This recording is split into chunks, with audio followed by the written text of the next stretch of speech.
ng bayan, maasahan anumang panahon. Magandang oras po sa ating lahat. Narito ang update sa lagay ng panahon ngayon at sa susunod na 24 oras. Sa kasalukuyan ay ang mainit na hangin mula sa karagatang Pasipiko o easterlies ang umiiral sa silangang bahagi ng Southern Luzon, Visayas at Mindanao. Dahil nga dito, asahan ang maulap na kalangitan na may mga kalat-kalat na pag-ulan, pagkidlat, pagkulog sa bahagi ng Bicol Region, Eastern Visayas, sa may Caraga at Davao Region. Hindi inaalis ang posibilidad ng mga biglaang pagbaha at pagguho ng lupa, lalo na kung may mga minsay malalakas na pagbuhos ng ulan.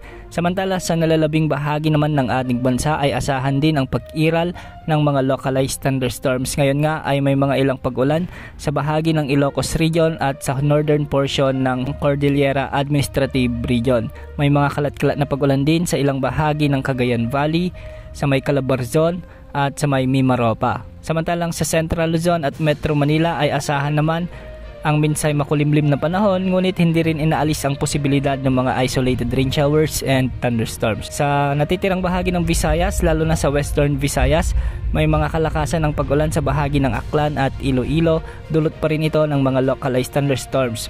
Kasali rin sa mga may nararanasang thunderstorms ang ilang bahagi ng Negros Island Region, ang southern portion ng Cebu, ang Bohol at ang southern portion ng Masbate. Samantala sa Mindanao naman, asahan din ang pag-iral ng mga localized thunderstorms lalo na sa hilagang bahagi ng Zamboanga Peninsula, sa may northern Mindanao, Sorsogon, Bangsamoro Region at ilang bahagi ng Sulu Archipelago. Ang mga lugar na nabanggit ay posibleng makaranas ng mga malalakas o minsay ay matitinding pag-ulan dulot ng mga severe thunderstorms.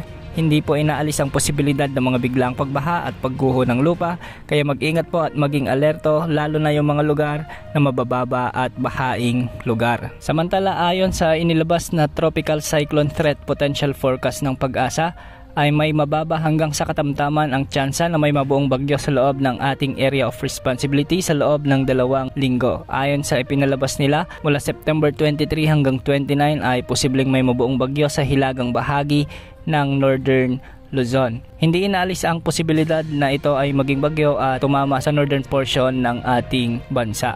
Samantala, mula September 30 hanggang October 6 naman ay may posibilidad pa rin ng pag-iral ng potensyal na low pressure area sa hilagang bahagi ng Luzon.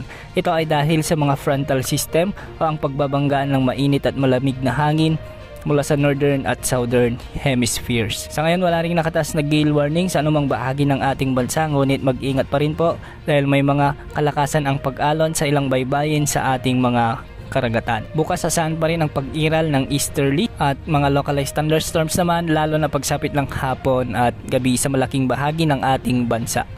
Yan ang update sa lagay ng panahon. Ito po ang weather update ng bayan. Maaasahan anumang panahon.